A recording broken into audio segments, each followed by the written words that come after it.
Welcome everyone to our Southern Utah Seniors Lecture Series. We are so excited today that we have a wonderful topic for us. We have Dennis DelPizzo of the Center for Medicare and Medicaid Services Regional Office out of Denver, Colorado, and he'll be speaking to us today about healthcare coverage for older adults, for people who may be retiring early, who may be looking at all of their different healthcare options as they approach their older years. And Dennis has been with the Center for Medicare and Medicaid Services for 31 years, and he is an external affairs specialist. So we are so excited to have him with us today, and we will go ahead and turn that time over to him. Thank you very much, Amy, and thank you for having me present. We were talking offline that very interesting topic, and I think a very worthwhile topic because one of the most important decisions that we make is health insurance coverage. It's health insurance coverage. And so we wanted to make sure that we kind of lay some foundations, talk a little bit about Medicare, the health insurance marketplace, and then also have a discussion on Medicaid and what Medicaid is and who is eligible and how Medicaid might be of assistance to a person. But let's lay a foundation first as far as, because the most important thing, and as a session topic was advertised, the most important thing is getting it right and to understand that and make sure that you have the best decision that's right for you and your particular situation, because healthcare is so individualized. Okay, so the topic, laying the foundation first is what is Medicare, and so it's a federal health insurance program for three groups of people. So people we probably recognize people age 65 and over are the primary category and group that is eligible for Medicare, but we can also have people eligible for Medicare under 65 as well, and that's for people that are receiving permanent disability benefits from the Social Security Administration. We call that Social Security Disability Insurance. They have to be eligible for SSDI for 24 months. And then on the 25th month, they become eligible for Medicare. We also have people that are eligible for Medicare that have end-stage renal disease or permanent kidney failure. And so we can have people eligible for Medicare under 65. The Medicare program is administered by the Centers for Medicare and Medicaid Services. I'm an employee of the Centers for Medicare and Medicaid Services. And we work very closely with our colleagues at Social Security Administration because Medicare eligibility, enrollment, and entitlement is all handled by the Social Security Administration. So when we get ready to apply for Medicare, if we need to, we'll talk about when Medicare enrollment is automatic versus when we have to make an active election and enroll. But Social Security is responsible for all of that. So that's why it's very important. The publication reference on the right-hand side of this screen illustrates the Medicare and You Handbook for 2022. That's a great resource for general information regarding the Medicare program. And it also, if you're not eligible for Medicare yet and didn't receive a Medicare and You Handbook, all Medicare eligible individuals will receive a Medicare and You Handbook, one per household. But it's a good resource. But if you don't yet qualify for Medicare, you can call 1-800-MEDICARE and request the Medicare and You Handbook. And if you reside permanently in Utah, you would want to request the Utah version of that handbook too, so that you get Utah-specific plan information in the back of the book. The Medicare program is broken down into 4 parts. And some people might have heard about the term Medicare Part A and Medicare Part B. We refer to that coverage as original Medicare coverage. So Medicare Part A is providing hospital insurance. It provides an inpatient hospital benefit. It provides a skilled nursing facility benefit. It provides a hospice benefit for the terminally ill, and it also provides a home health benefit. Medicare Part B is medical insurance, and it provides care for office visits when we go see our doctor, outpatient hospital, diagnostic tests, durable medical equipment, ambulance services, preventive services. So it provides a wide range of coverage. And together, once people fully retire, most people on Medicare have both Medicare Part A and Part B. Another option for Medicare is how we receive our Medicare benefits. And this is an option that was put into place back in the late 90s, in 1997 originally. But Congress wants us to have options and choices in how we receive our Medicare benefits. Everybody would, of course, be enrolled in Medicare, would have the option of original Medicare, but Congress also wanted to put in place health care options that are available to people with Medicare through private companies, and these are called Medicare Advantage plans.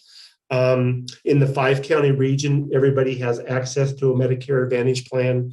Of course, in the 3 more rural counties, Beaver, Garfield, and Kane, the options for Medicare Advantage would be limited. Of course, in Iron and Washington, the options would be a little bit richer, and you'd have more options and choices if you're residing in one of those 2 counties, depending on where you resided within the county. The final part of Medicare is Medicare prescription drug coverage, Part D. Part D is providing comprehensive coverage for the types of medications that seniors and the disabled population, the people served by the Medicare program, require and need. And so we could get Part D through a standalone prescription drug plan if we're enrolled in original Medicare, or if we're enrolled in a Medicare Advantage plan, as you can see in that illustration and the icons under Medicare Advantage Part C.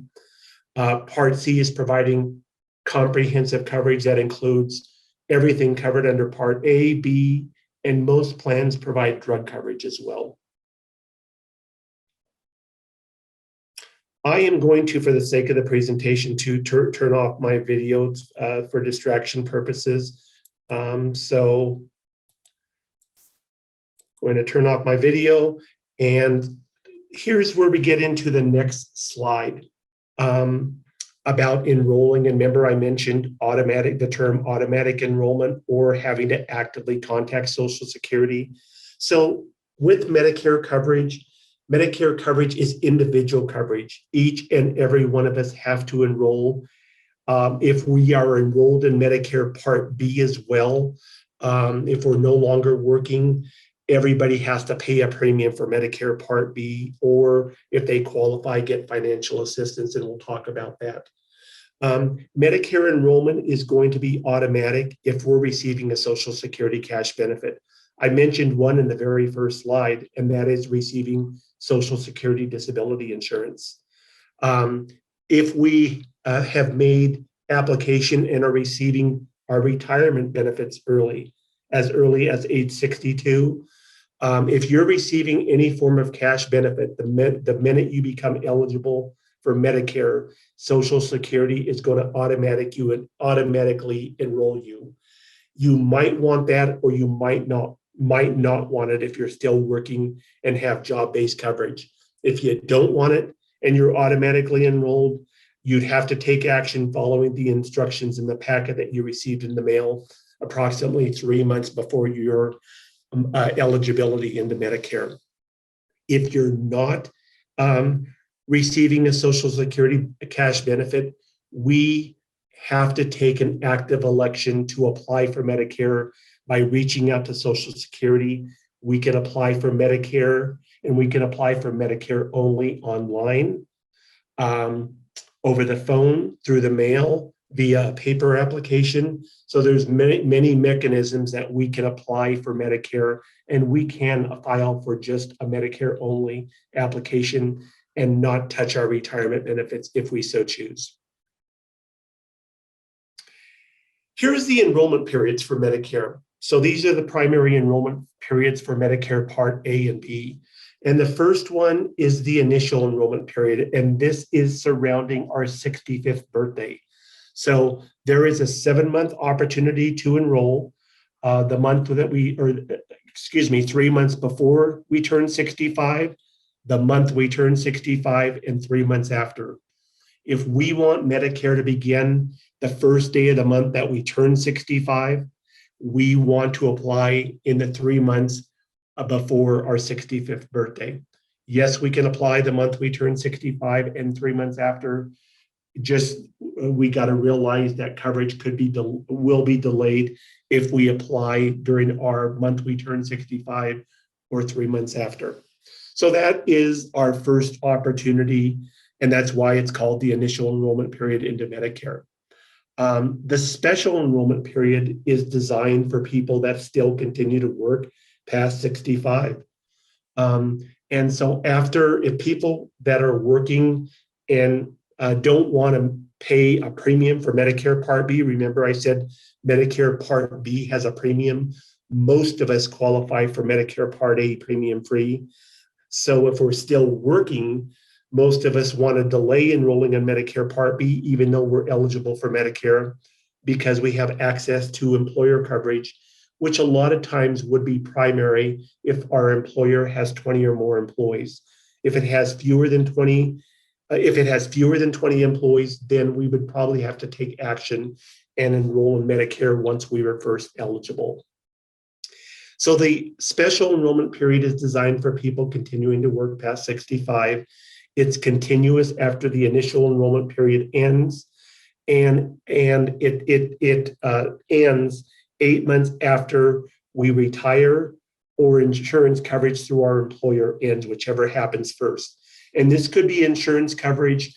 We could be sitting retired but are receiving coverage through a spouse who is actively working and employed and providing coverage for us through their employer plan. But again, the special enrollment period gives us the opportunity to delay enrolling in Medicare Part B because we don't need it because we're working. The last opportunity to enroll in Medicare is the general enrollment period, January through March of each calendar year. The first consequence of enrolling in the general enrollment period, though, is you can see coverage is delayed until July 1st. That can be a big deal.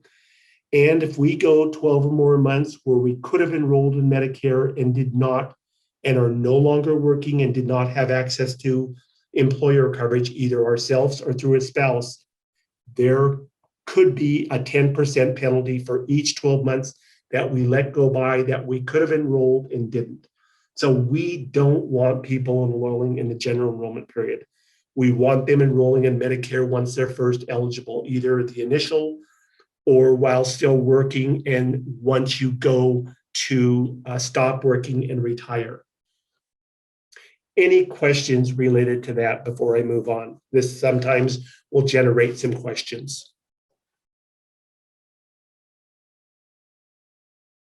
Okay, hearing none, just proceeding then.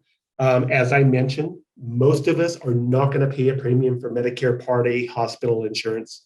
Why? Because we, while working, paid FICA taxes, which funds Social Security and Medicare. And if we paid those taxes for 10 or more years or 40 quarters, Medicare Part A is returned to its premium free once we retire. 99% of us do not pay a premium for Medicare Part A. 1% to 2% who did not get in their 10 years paying into Medicare or the 40 quarters will still be eligible as long as you meet one of those eligibility categories for Medicare: age 65, disabled, or end-stage renal disease. You could pay a premium and buy in, and you can see here, as the slide illustrates, the current Medicare Part A premium is $471, the full premium, or if you have 30 or more quarters but less than 40, it's $259 per month. And so it's a nice trade-off. The reason I say 98, 99, or most people do not pay a premium for Part A is even if we don't qualify, we usually qualify through a spouse.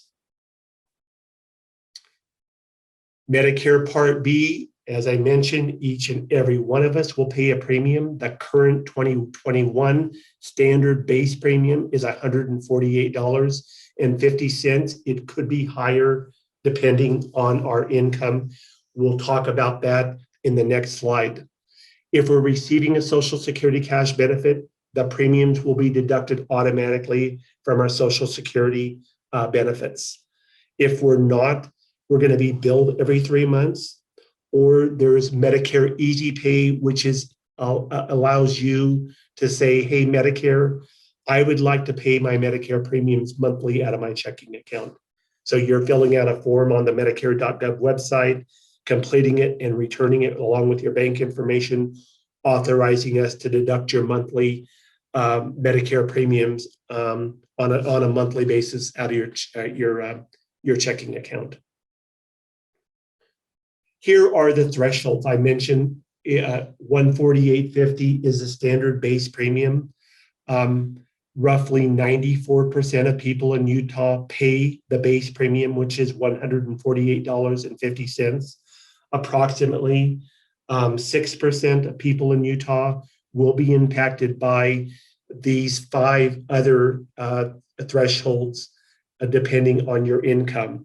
And so Social Security is also administering this, and they're looking at information they got from the IRS, and they're looking at your income for your most current tax return that they maintain on file, which could be your 2019 tax return. Yes, we've just completed filing of our 2020 tax returns, but all the processing that occurs behind the scenes and the yearly transfer usually doesn't occur until the fall, when Social Security gets that information to take a look at, did you have higher income or not? Above $88,000 for an individual, above $176,000 of earned income on your if you're married filing jointly. And so different thresholds will generate higher Medicare premiums. The Medicare Part B premium, that $148.50, highly subsidized. That's set at 25% of program costs.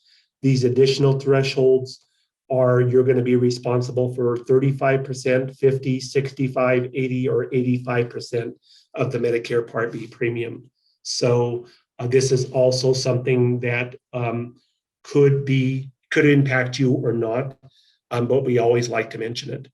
And always, you see that your most current tax return, which could be 2019, if your situation has changed and you're assessed what we call IRMA, income-related monthly adjustment amount, follow the instructions in the notice and you can appeal it. Again, reinforcement slide, we don't want anybody paying a Part B late enrollment penalty. Apply for Medicare timely, either during the initial enrollment period or your special enrollment period. Once enrolled in Medicare, we have options in how we receive our benefits. We are automatically placed in original Medicare once we have Medicare Part A and Part B. And so we're receiving coverage on the left-hand side of your screen. We encourage people that receive that coverage that way through Medicare to consider enrolling in a prescription drug plan if you don't have access to retirement benefits, and also consider enrolling in a Medicare supplemental plan, which covers some of the costs that original Medicare doesn't cover because insurance doesn't pay 100% for covered services. Medicare is usually an 80-20 payer. So we go to the doctor, Medicare approves 100, it would pay 80, we would be responsible for 20. We get a surgery and it's $2,500, Medicare approves $2,500. Medicare pay $2,000, we'd be responsible for $500. That's where Medicare supplement could kick in and supplement and cover that out-of-pocket expenditures associated with original Medicare coverage. You'll notice you do not see supplemental coverage over on the right-hand side under Medicare Advantage. You don't need it. It's not designed to work with that coverage. And it's illegal for an agent or broker or a company selling Medicare supplemental insurance to sell you a Medicare supplemental plan if you have Medicare Advantage. We have options just like when we're working, when we want to change this coverage. We can change it during, there's an open season, which is about to occur, starts on Friday, October 15th, runs through December 7th. That's an opportunity to change coverage on an annual basis. If we relocate or move, say we're living in Utah and decide to move to Nevada, well, we relocated, we left the location of our plan, we could have a special enrollment period to enroll outside of the annual open enrollment period. But Medicare coverage is not concrete. We have options and choices. With original Medicare, why somebody would choose that? Unlimited freedom of choice. You go to any doctor, any hospital, any clinic that's open and accepting Medicare patients. If you want to go see a specialist, that's your call. And so people like that freedom of choice. But the trade-off with that freedom of choice is it can be your most costly way to receive your Medicare benefits. Look at it. There's a Part B premium. Medicare Part D plans will have a premium. Medicare supplemental plans will have a premium. So there could be 3 premiums associated with the coverage. On the Medicare Advantage side, we have to be enrolled in Medicare Part A and B to even be eligible for Medicare Advantage plans if we have the option. As I mentioned in my opening remarks, we all have options for a Medicare Advantage plan. Although in Beaver, Garfield, and Kane, be careful, check with your SHIP program, your state health insurance information and assistance program, before you enroll in those types of plans. They're Medicare medical savings accounts. And so you need to look and understand and do your homework before enrolling in that type of coverage. Now in Iron and Washington, you have expanded choices and options. You have what's called a health maintenance organization. You have a PPO, a preferred provider organization, which allows you to go in or outside of the network. You're going to pay a little bit higher costs. And then you also have the Medicare medical savings account options too, but a little bit more, broader options. Why would somebody choose to enroll in a Medicare Advantage plan? It could be it's your least costly way to receive your Medicare benefits. And as long as it works with your healthcare providers, it might be an attractive choice. Maybe the lowest cost option might provide additional benefits like vision, hearing, dental, which original Medicare does not cover on a preventative basis, might provide additional benefits that original Medicare does not cover. But you need to take a look. Does it work with your healthcare providers? How much is it going to cost me? What am I going to be responsible for out of pocket if I go see a doctor, or gosh forbid, I'm admitted to a hospital, or require some pretty repetitive diagnostic testing for some maybe an acute condition or even a chronic condition that providers are managing for you. So you need to take a look at that. With Medicare Advantage too, they do provide prescription drug coverage, and as I mentioned, extra benefits. So we just have to do our homework.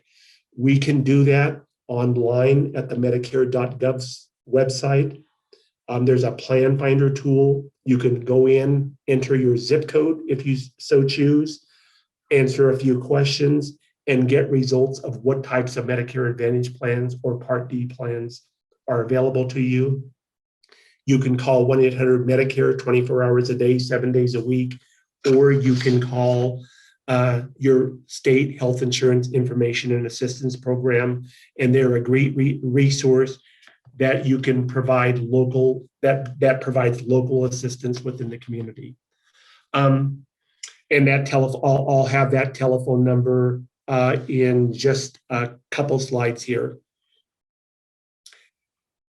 Any questions so far?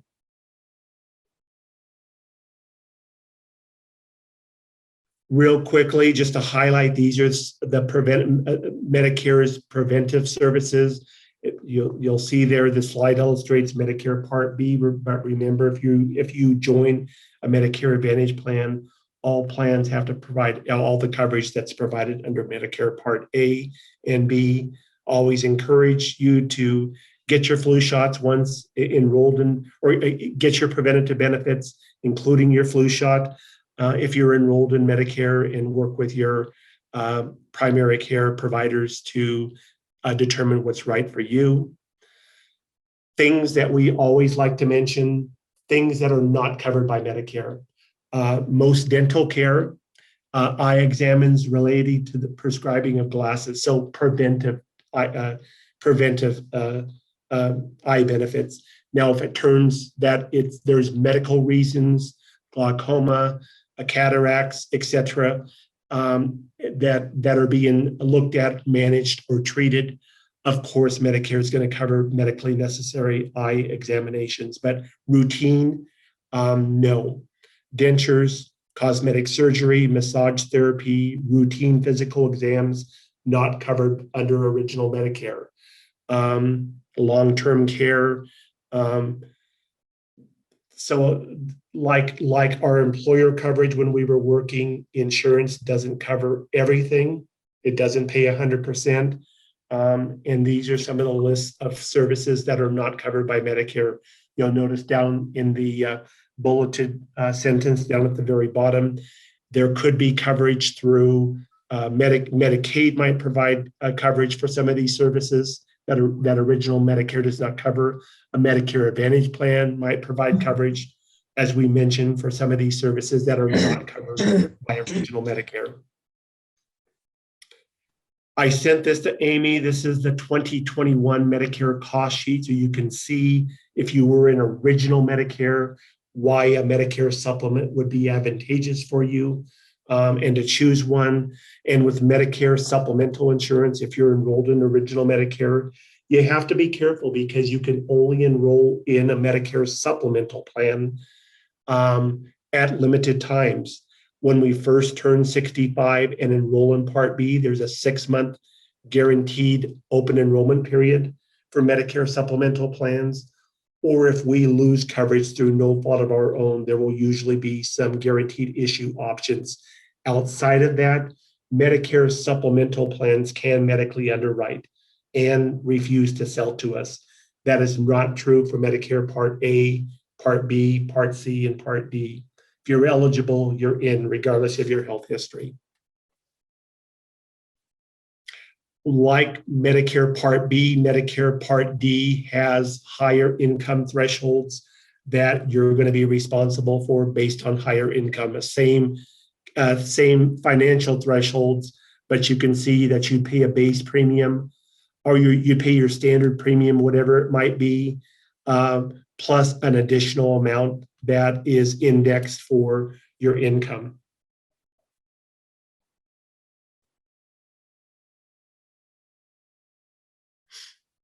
And like Medicare Part B, Medicare Part D has a late enrollment penalty. So if we do not maintain creditable coverage, now it's not based on work for Medicare Part D, it's based on creditable coverage that is as good as or better than Medicare Part D. If we don't maintain creditable coverage, after we are no longer working or have access to retirement coverage through a former employer, VA, TRICARE for life, etc. Usually we have to enroll in Medicare Part D or get it through a Medicare Advantage plan. Otherwise, we're going to be penalized. And if we go 63 days without credible coverage, then there will be a 1% penalty for each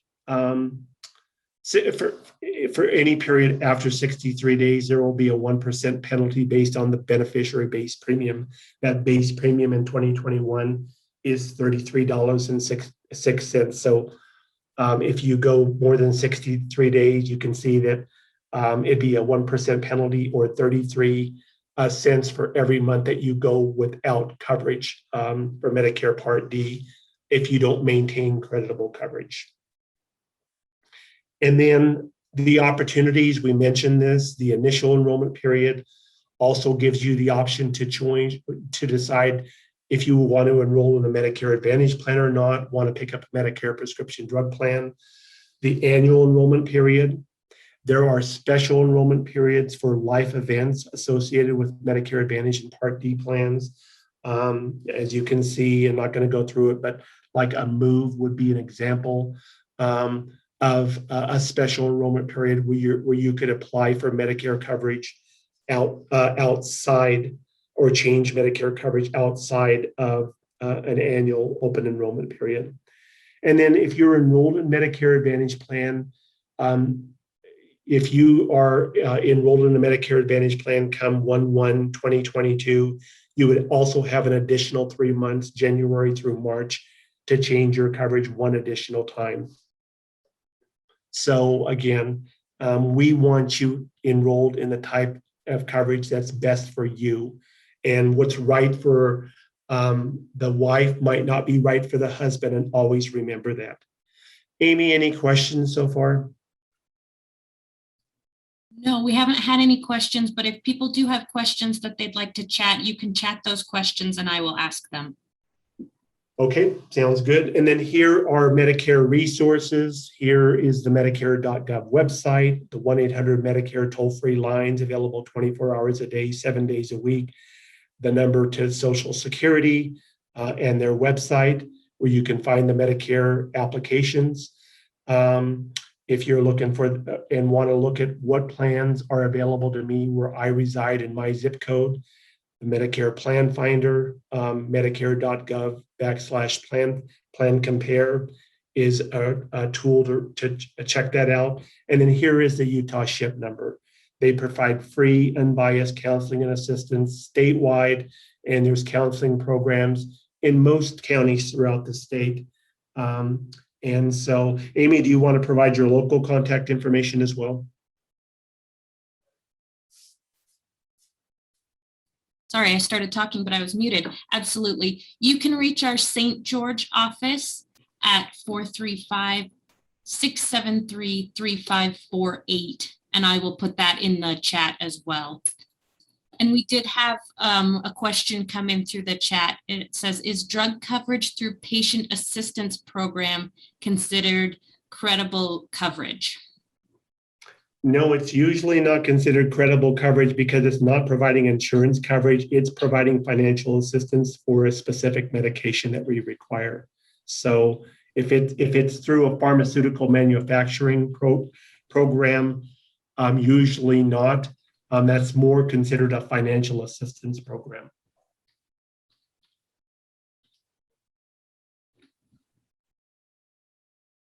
Okay, moving on real quickly, let's talk about the health insurance marketplace. And the marketplaces were designed, they came online back in 2014. The marketplaces were designed for people that do not have access to government-sponsored coverage, Medicare, Medicaid, VA coverage, or did not have access to employer coverage. So they came online back in 2014, and it's a way for individuals to obtain affordable, quality health insurance through websites, call centers, or in-person assistance. And we'll talk about those resources. The marketplaces also are designed to help small employers provide health insurance to their employees as well.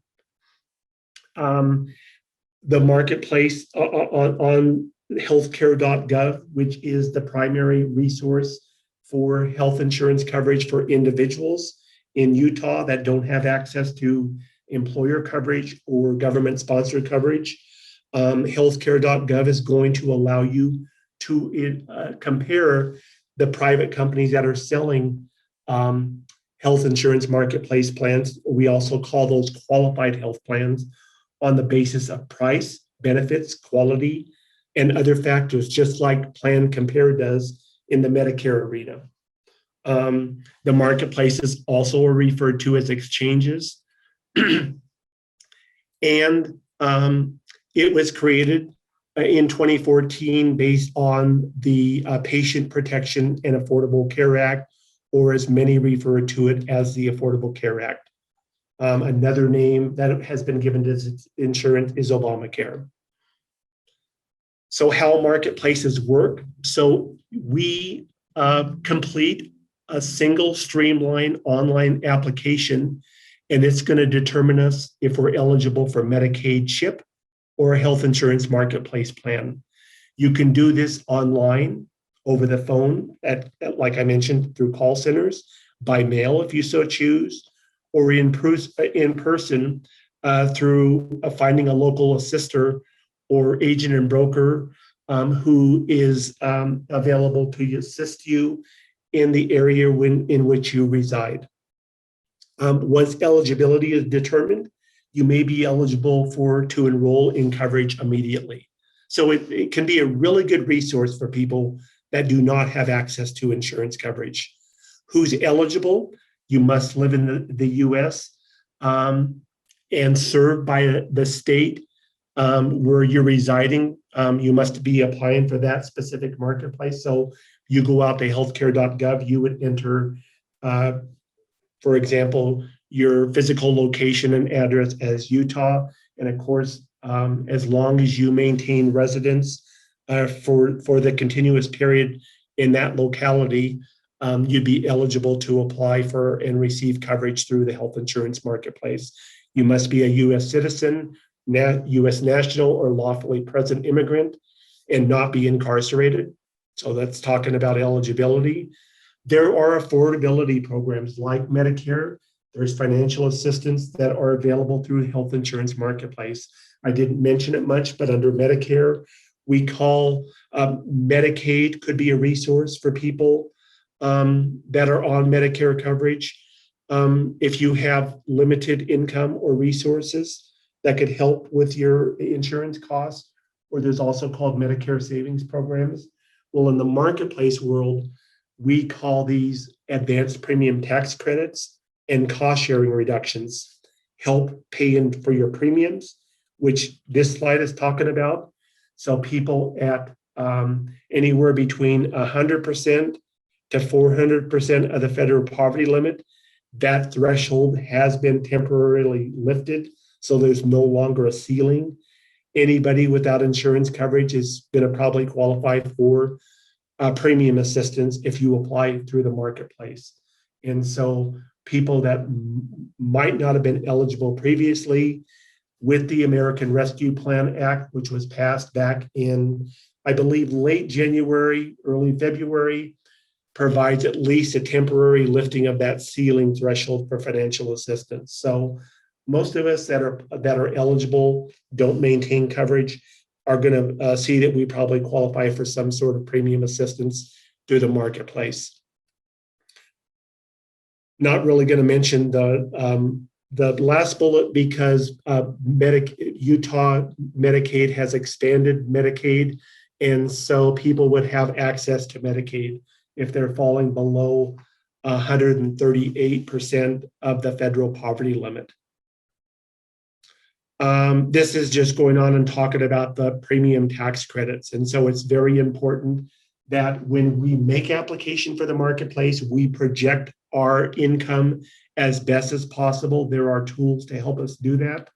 And we report to the marketplace if our income changes throughout the year so that we're only getting the premium tax credits that are appropriate for us and not under receiving any benefits or over receiving any benefits, because these are premium tax credits. So we do have to reconcile this come tax time, tax filing, to make sure that we receive the appropriate amount. We received too much because we didn't change our income maybe from when we originally made application, and we didn't adjust that income. We might have received too much, and we're going to have to pay some of that back. Or if we didn't receive enough premium tax credit because we were just being cautious and conservative, then you will be able to get back any additional eligibility or premium assistance that you were eligible for at tax time. So it's really important that we keep our information up to date. And then along with premium assistance, there is cost sharing assistance. And it's exactly that, cost sharing assistance for co-insurance, co-pays, and deductibles. So also being able for people that have limited incomes, and it's based on 250% of the federal poverty limit. I'll send Amy a reference to the federal poverty limit tables so you can understand what is 250% of the federal poverty limit, depending on household size, or what is 100% of the federal poverty limit, or 138%. So you know what those figures are. Just an additional, this is just some additional protections for American Indians and Alaska Natives through the marketplace that allows them to get additional financial assistance and be able to change coverage on a monthly basis if they so choose.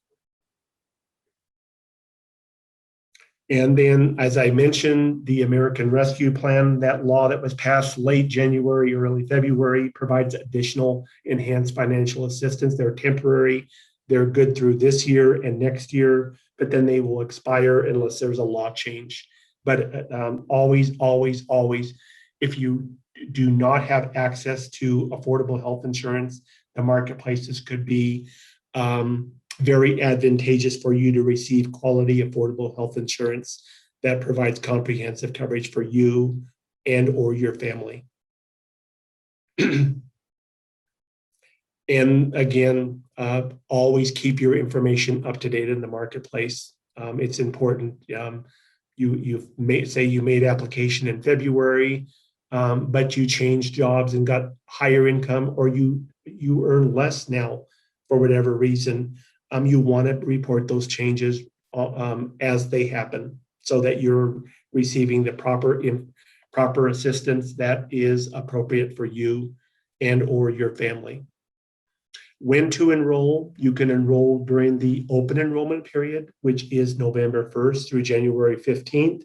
If you want coverage to begin, new coverage to begin on January 1st, you need to apply by December 15th. But that, like with Medicare, is the opportunity to apply for health insurance. There's also special enrollment periods for life events, adding family members, getting married, the birth of a child, getting divorced, etc., moving. Could be situations where you can change coverage outside of an open enrollment period. And then people can apply for Medicaid and CHIP at any point. There is no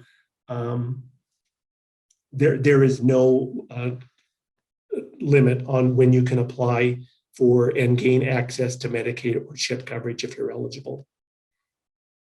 And then here are the mechanisms to apply for Medicare coverage: healthcare.gov, in Spanish, cuidadodesalud.gov, or the Marketplace call center, 1-800-318-2596, available again 24 hours a day, 7 days a week. Or like the SHIP program, there's marketplace enrollment assisters. And so out on healthcare.gov, there's a find local help button. You can click on that, enter your zip code, and see who might be able to help you, either if you're interested in talking to an agent and broker, or somebody like a SHIP who's neutral and biased and not salesman, in your local community. So there's help available online, over the phone, or locally in the community, just like with Medicare. Steps to apply: you create an account, make application, get the eligibility results, and use those eligibility results to determine what kind of financial assistance you qualify for, and then to select a marketplace plan that's appropriate for you and or your family based on where you reside. So Medicaid and CHIP, and Amy, is there anybody that would want to talk about Medicaid and CHIP? We don't have anybody from our state Medicaid office on that I recognize. So if you are on from our state Medicaid office and I don't recognize your name, please let me know real quick. But as far as I know, we don't have anybody on. So you could speak to that, or I can if you'd prefer. Okay, yeah, real quickly, Medicaid and CHIP, I'll step through a couple of these slides here. Medicaid and CHIP provides free or low-cost insurance to people with limited incomes and resources. And again, it depends on which eligibility group: low-income adults, children, pregnant women, elderly adults, people with disabilities. There's also a childless adult category that was, so Medicaid, Utah has expanded Medicaid. So if your income is less than 138% of the federal poverty limit, you could also qualify for Medicaid assistance through the state. And if you're eligible for Medicaid and CHIP, or if you're eligible for Medicare, remember what I said: the marketplaces are designed to serve population that don't have access to other forms of coverage. When you do gain access to those other forms of coverage, you can still keep your enrollment in marketplace coverage, but you're most likely probably not going to be eligible for marketplace financial assistance, And so you'd have to be very careful. And if you become eligible for Medicaid or CHIP, or you become eligible for Medicare, you probably want to shut down financial assistance, if not marketplace coverage, once you gain access to this. And then I'm not going to talk about the last bullet because Utah has expanded Medicaid. And then in Utah, so that single streamline application that I mentioned when we first started talking about marketplace coverage, it's going to make an assessment. The state of Utah has given the marketplace the ability to assess if somebody's going to be eligible, with the final determination coming from the state. So what happens when you fill out that single streamline application on the marketplace, if it determines that if it assesses that you're potentially eligible for Medicaid or CHIP, it's going to transfer that application to the state for final processing and determination. So that's what's happening in Utah. Just looking through these, if there's any additional content that I want to cover or point out. I don't think that there is any questions related to this.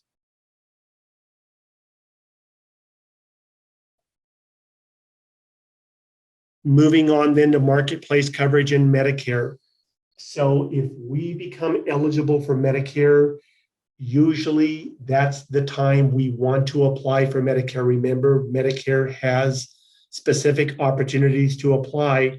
And if we don't meet the first two, initial or the special enrollment period, because we're still working or covered through a spouse, we would be penalized if we don't make application for Medicare when we're first eligible. So we don't want to get into that. And then if we are eligible for premium-free Part A, but still continue to receive marketplace health insurance coverage with financial assistance, usually we're going to pay back all of that financial assistance when that change in eligibility occurred, usually at the time we turn 65. So we want to be careful. Again, the marketplace coverage is designed for people that do not maintain access to affordable healthcare coverage through an employer or through government-sponsored coverage. So be very, very careful. Usually people with eligible for Medicare, they don't really need to consider the marketplace or look at the marketplace.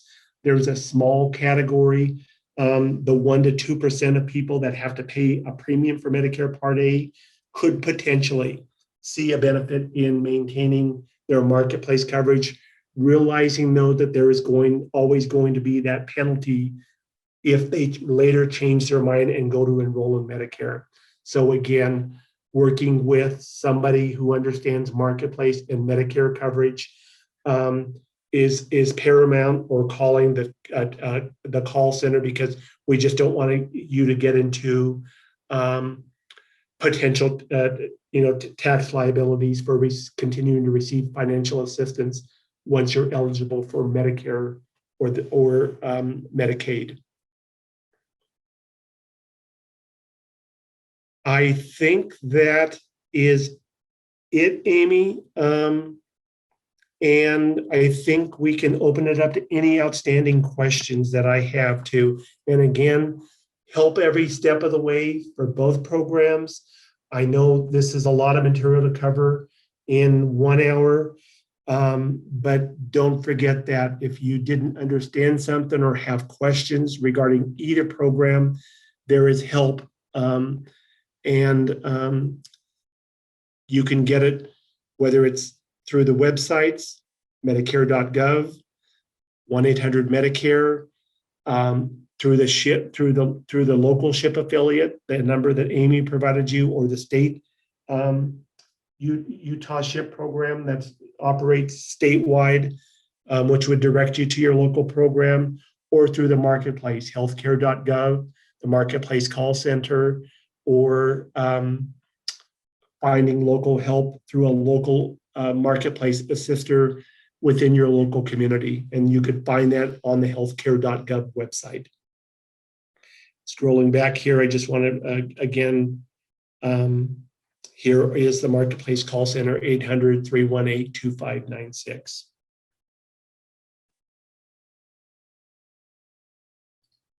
So I don't see any questions coming in, but I did have one question that you might be able to address. And that's for people who snowbird. So that's a very common thing that we have in Southern Utah. What do they need to consider about their healthcare coverage as they're snowbirding and spending time in 2 different locations throughout the year? So for the good question, Amy, and absolutely. For Medicare, they would want to take a look at, usually you're enrolling in coverage based on your permanent address. And depending on what type of coverage you have. Now, if you had original Medicare with a Medicare supplement, no action needed. It travels with you as long as you're in the US. If you're in a Medicare Advantage plan, all Medicare Advantage plans and prescription drug plans have networks. And if you snowbird for 3 months out of the year, you might want to take a look at, you left your network, your locality in which your plan that you've enrolled in services you. What's going to happen when you go to get a regular health coverage? Now, if it's an urgent or emergent situation, no problem. But for regular health coverage or filling a prescription, how is that plan going to react? You need to call or check or research this when you're evaluating plans. There are some national Medicare prescription drug plans. For Medicare Advantage, if you're not in a PPO, a preferred provider organization, you probably need to look and make sure that if you go out of network, the plan's going to provide some coverage for you. So you really need to research this, ask, or since if you do find that you're not going to have regular coverage in the area you reside in, and you're in Medicare Advantage or a prescription drug plan, you might want to look to changing that coverage, and then you would again change it back when you return home to your physical your permanent residence in Utah. So be careful, ask questions, and make sure and understand how your coverage is going to behave. The marketplace is based on locality too. And so if you go outside of that locality, be very, very careful how the plan and the type of coverage that you've enrolled in is going to behave. You would have a special enrollment period to change coverage and pick a marketplace plan in Arizona or in the locality that you snowbirded in, or say you're coming into Washington County to snowbird and looking at coverage in that's a qualified health plans in Washington County, and then going back when you return home to your permanent place of living, changing that coverage back or not. But ask questions, understand how your coverage is going to work when you, or if you're enrolled in a plan that has a network and you leave that network.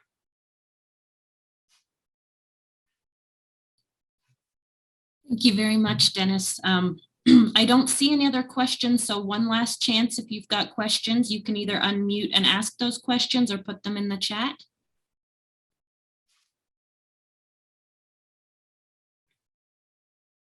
Still not seeing any questions. So thank you everybody for joining us today. We really appreciate everybody taking time to be with us. And we will be pausing our lecture series for the holidays. So we'll hopefully have some new information for upcoming lectures come the first of the year. So thank you again for joining us, and we hope you all have a wonderful day. Thank you, everyone.